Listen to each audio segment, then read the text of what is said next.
It's the full court press and the first full court press of 2017. I'm John Reynolds. This is Trey Whitted. Severe weather put a damper on basketball action tonight for East Bladen, West Bladen, Trask, and a few other basketball squads from our region. But Trey, we still have a full lineup tonight on the full court press. Got a full lineup, John. I'm looking forward to it. And some really close games this evening on this cool Friday night at least. All right, New Hanover head basketball coach Kirk Angel is glad to finally have a normal week. The Wildcats had to play 7 games over a 10-day stretch about a week or so ago. Well, this week they only have to play twice, and this includes a Mid-Eastern Conference showdown against the Topsail Pirates up in Hampstead. And Trey, look who gets off to a good start. It is Topsail. They had the lead at the half. That's right, and here we see Alec Baker with a pull-up jump shot with the left. Wanted a foul, wanted an and one. Unfortunately, he didn't get it. Love this name, Johnny Tartaglione. He can shoot too. That's right. I'll let you stick with that name. That was an excellent shot there in the corner, stretching the defense. But here we see Romello Williams, one of the best offensive players for the Wildcats, taking it to the rim, John. The Wildcats trailed by 3 points heading into the fourth quarter. This is fourth quarter action. They have to do it, Trey. That's right. And Jaylen Brown, in my opinion, is an X factor for this team, taking a place, Blake Smith, knocking down a three-point shot. But here we see Freddie Taylor. He's really worked on this outside shot, extending his range. Very beneficial for the Wildcats. Freddie Taylor's been playing well lately. Josh Aldrich and the Wildcats pulled this one out, though. It was nearly an upset, but it is not. 50-47 is your final score. The Wildcats prevail by 5. Let's stay in the same gymnasium for the girls contest. And once again, Trey, we have Topsail looking for an upset. Topsail scores the first 2 points of the game. There it is. Topsail scores the first 9 points of the game, Trey. Wow, that's unbelievable. Here we see a great pass here. But you cannot forget about the Lady Wildcats. Azaria Fields coming up here. In my opinion, the best move of the night. Pullback crossover, spotting up for the mid-range jumper. That was from the top of the key. Here she is going to nail a 3. The Wildcats come back to win. And they win really convincingly, 61-21 after being down by 9-0. Topsail goes cold after a hot start. All right, we have a girls' action from Bucktown tonight as well. Trey, it's going to be Laney versus West Brunswick, and this was a close one. We're going to pick up the action in the second half. That's right. Jensen Edwards, give this young lady here the most courageous award. She's playing through a lot of injuries right now. Then Lexi Melville doing something we don't normally see her do. Taking it off the dribble, finishing at the rim. I thought she just liked to shoot from outside. West Brunswick came to play. They would not go away. In fact, the Trojans and the Buccaneers end up going to overtime tonight. Laney wins it in OT. 37-34 is your final score. It was a low-scoring affair in Bucktown. All right, let's check out the boys' game from the Michael Jordan Gymnasium. It is going to be Laney versus West Brunswick. West Brunswick in green, and this is second quarter action, Trey. Here we see Josh Woodard taking advantage of space. No one closes out to the shooter, so he shoots it. West Brunswick led by 3 at the half, 23-20. This is third quarter action, and we have a steal by Laney. Davis Crenshaw playing the passing lane, going coast to coast. Nice left-hand finish for Davis. Let's give some love to Khalil Bland. Khalil Bland. Pass it to Ty Vereen. That's right. That was just great dribble drive penetration, recognizing the gap. Strong finish. 7-point lead for West Brunswick at that point. As now we're moving on to the fourth quarter. West Brunswick looking to extend the lead, but who wants that lead not extended? Nathan Falk, the head coach of Laney, he senses a comeback, and here it comes to start. In my opinion, this is when the Bucks are the best. When they're playing up and down basketball, Cameron Sidbury, strong take, strong finish. All right, Eric Davis says we got to hold on. We got to hold on to this lead. 2 points right here for West Brunswick, but we have a close one at the end. Laney down by 1. Trey, they have to score to win the game. That's right. They go to Davis Crenshaw, who can shoot the ball. Maybe some contact here on his three-point shot. Who knows? Unfortunately, he did not knock it down. It is not good. The Trojans celebrate. 47-46 is your final score. Dustin Dorsey has post-game reaction. Take it away, Dustin. Dustin Dorsey here at Laney High School, the house that Michael Jordan built, but tonight it's all about the West Brunswick Trojans. I'm here with winning coach Eric Davis. Coach, how did you guys get this one done on the road?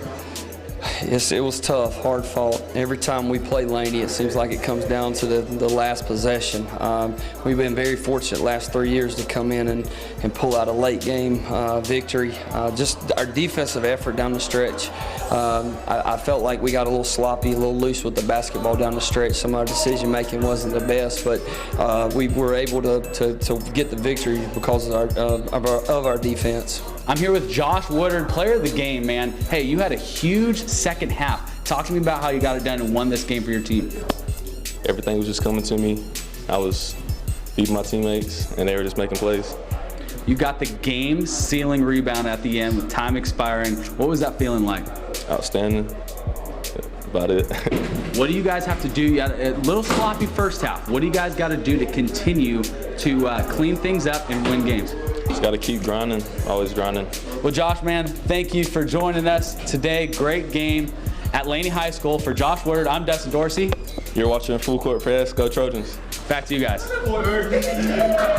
Yes, you are watching the Full Court Press, and let's hope Sherrod Sidbury, a Laney basketball player, makes a speedy recovery. Did not get to play in the second half tonight due to an injury situation early on. This is Hoggard High School versus South Brunswick, and who was feeling it, Trey? It's Grantland Adams. Grantland Adams, his family calls him G, spotting up from all over the place tonight, getting great space in, found his groove. Here you see him coming off a pin-down screen, knocking down a three-point shot at the top of the key. That was one three-pointer. We saw another three-pointer. Here comes another one, Trey. That's right. Off the assist from Rashad Wallace. Great spot-up shot by Grantland. Wow, 4 three-pointers this evening for Grantland Adams. The PA announcer even says G for 3. All right, South Brunswick struggled on offense. We're going to give a little love to Jace McKinney. He is a sophomore, and he moved to North Carolina just a few months ago. Now he's a South Brunswick Cougar. Brett Quing is the Hoggard head basketball coach. Pretty easy victory this evening for the team in white. Your final score is 57-35. Hoggard shot 52% from the floor this evening, and that is pretty doggone good. All right, let's stay in the same gymnasium. That would be heavy gymnasium. It is the South Brunswick girls versus the Hoggard girls. Hoggard girls pretty doggone good, but let's say hello to Morgan Allred. She is a player. She also transferred into the South Brunswick school area just a few months ago, so the Cougars are glad to have her, and Hoggard is glad to have Alani Fisher. Alani Fisher, I love her stroke, I love her form, love the way she spreads the floor, knocks down a three-point shot. She was feeling it tonight, wasn't she, John? 20 points, 6 of 9 from behind the arc for Alani Fisher. Hoggard now 4-0 in the Mid-Eastern Conference. They are looking good. You know what? They are 13-1 overall, as Tara Petit scores right there. 13-1, that's pretty much the best record of all the basketball teams in the Wilmington area. Final score 67-27. The Hoggard Vikings victorious over the South Brunswick Cougars in girls basketball. That's a lot of action. It's a lot of action, man. I'm out of breath. We're just getting started in a way. We have a great story out of Columbus County for you. It is a family affair, and that's a good thing. We will explain that shortly as the Full Court Press on this Friday night rolls on.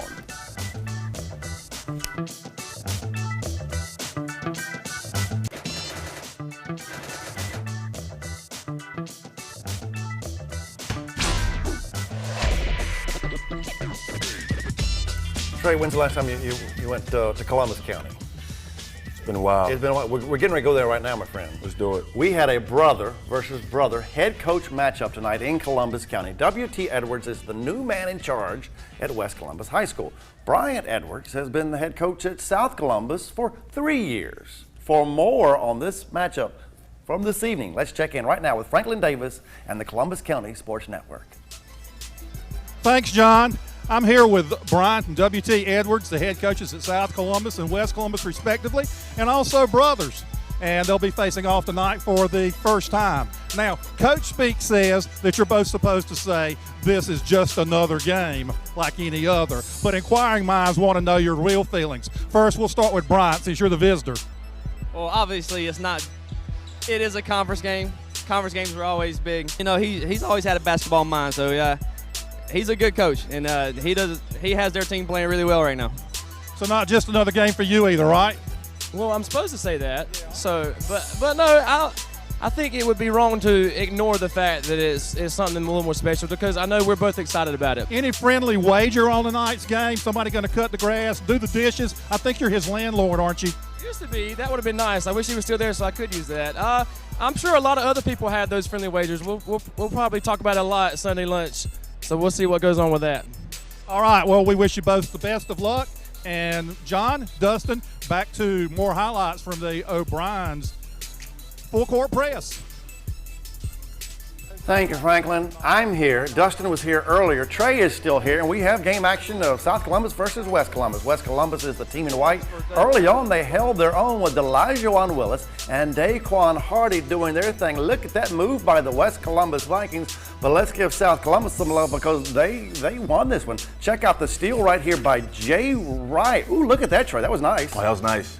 And now the left-handed shot falls in for Jay Wright. Jay Wright Jay Wright's not the same one as the head coach for Villanova. Want more Jay Wright? We have more right here, Trey. Stretching the floor, knocking down a three-point shot. There you go, Jay. It is good. Nice. Jay Wright loving it on the full court press this evening. South Columbus loving it as well. They win 62-55. Bryant Edwards is victorious over his brother. That would be W.T. Edwards. And tonight they got to be seen on the full court press. All right, let's check out the girls' game from West Columbus High School. Kayla Turbyville is a scoring machine for the team in black. That would be South Columbus High School. 27 points this evening for Kayla. That's pretty good. She looks a bit upset though, but perhaps that is due to the fact West Columbus won this one. It is a 46-42 victory for the Viking girls. Laramie Whitehead and Anella Tiffany defend their home court. Once again, it is West Columbus 46, South Columbus 42. How about that, Trey?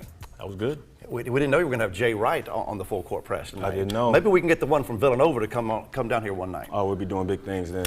Yeah, we really would be. All right, up next, the play of the week. But first, let's check out the Friday night scoreboard.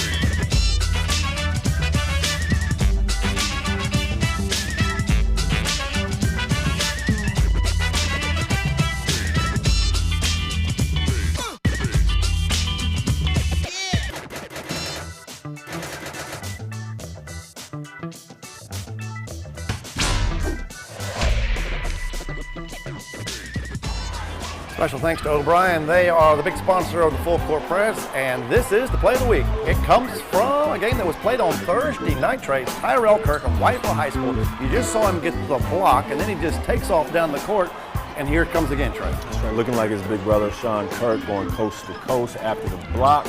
Strong finish. Sean Kirk plays for NC State. Tyrell Kirk plays for Whiteville. Sean Kirk used to play for Whiteville, and he had been the player of the week and perhaps the play of what do you know what I mean? Yeah. And now his brother's doing it. Yeah, he's doing it, filling in the shoes. I mean, again, just showing great athleticism. Sure, you got the crowd involved. This is an excellent play. That's right. All right. Lots of high school basketball action we had tonight on the full court press. One thing you mentioned, New-Hanover-County just barely getting past Topsail. It helps when your better players are on the court, and Blake Smith needs to be back on the court for New Hanover for them to kind of get back in the mode, don't you think? That's right, no doubt about it. I think Blake needs to take some time off. He's been having some issues with that knee for a while. Had a chance to speak with his mother, spoke with Blake briefly after the game against Laney. And right now he's just ready to recoup. Haven't found out any word on his MRI yet, though, so hopefully he gets back soon. And we mentioned Sherrod Sidbury a while ago. He didn't get to play in the second half this evening. Taken to the hospital? Yeah, that's what I'm hearing.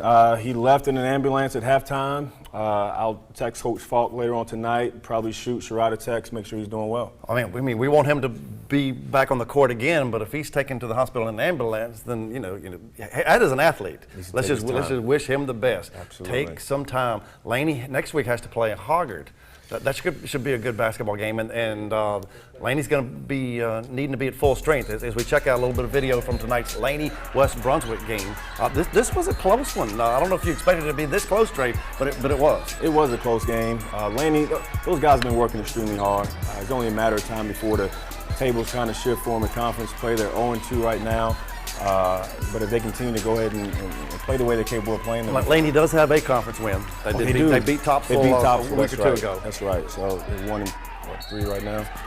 West Brunswick looking good in the conference right now. They're 2-1, I believe, in conference play. New Hanover has not lost in conference play for boys. Hoggard has not lost in conference play for girls. So if you're seeing this video right here, this is earlier West Brunswick versus Laney. West Brunswick holds on at the end. They win by 1 point over the Laney Buccaneers. All right, folks, I want to tell you that it's been great. It's been a little bit cool. It's going to get colder this weekend. That'll do it for tonight's Full Court Press. I want to thank you for watching. I want to thank you for being here, Trey Whitted. We will both see you again next Friday. Good night, everybody. CBS has a new home on WWAY.